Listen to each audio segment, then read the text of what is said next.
Yo, what the hell's up? Welcome back to Reviews with Jake, where I just got done finally watching some movies. Look, full disclosure, life is just kinda kicking my ass right now, and I gotta get efficient here. I probably wouldn't expect this to be a common occurrence moving forward, but desperate times call for desperate measures. We'll see how this goes. It probably doesn't help that the first time that I combined 3 reviews in one video, and it just so happened those 3 movies could not be any more different from each other, like hilariously different from each other, but that's just how the cookie crumbled this time. Let's first start with Together. Now, I was really excited to see this movie, especially after they released the second trailer for the film that was cut to the Turtles song, Happy Together. I thought that was a masterclass in marketing, and it made me super excited to see this title. All in all, while this film definitely had some great horror moments, and it held my attention from start to finish, I was engaged. It's a good horror film, but I wouldn't call it a great one, that upper echelon that I was really hoping this film was going to hit. I thought that the pacing was a little rough, particularly in the beginning of the film. I also thought that the writing was a little too tropey, and an ending was not very satisfying in my opinion.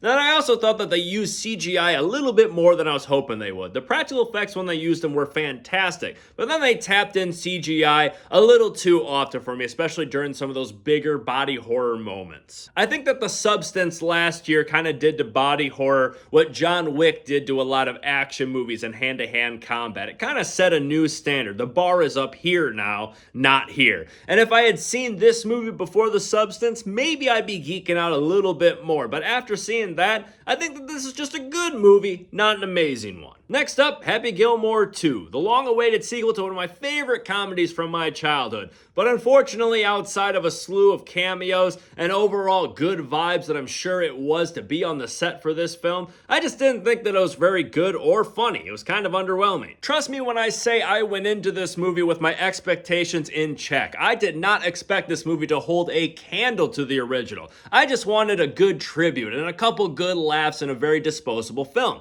Unfortunately, I didn't really get any laughs outside of a couple light chuckles here and there. It sounds like, from what I'm hearing, I should have went to The Naked Gun to get those laughs and not this film. Now, it could be because I don't give a single damn about golf or golfers, which there were many cameos and jokes of that flew right over my head. So here's to hoping that they give the same treatment to The Waterboy, and they do a sequel for that, and we get to see some familiar faces from the NFL, especially Derrick Henry, after he rushed for 2,000 yards this season. And finally, there's the Fantastic Four: First Steps. Another solid MCU entry. I wouldn't say that between this and the Thunderbolts, they're not the peak MCU films. We're out of that era, but it's at least a step in the right direction. I thought that this was a good self-contained film, which we don't really get any of at all in the MCU anymore. And I also thought that it had fantastic production design and that the ensemble was very good. I thought that these interpretations of these characters were solid, and I'm excited to see more from them in the future. I will say though that this film covers a lot of ground. They jammed a lot in here. I think that there were a lot of ideas, character backstories, and subplots that could have used a little bit more time, to the point that honestly, I feel like they could have taken this film and broken it up into 2 different films,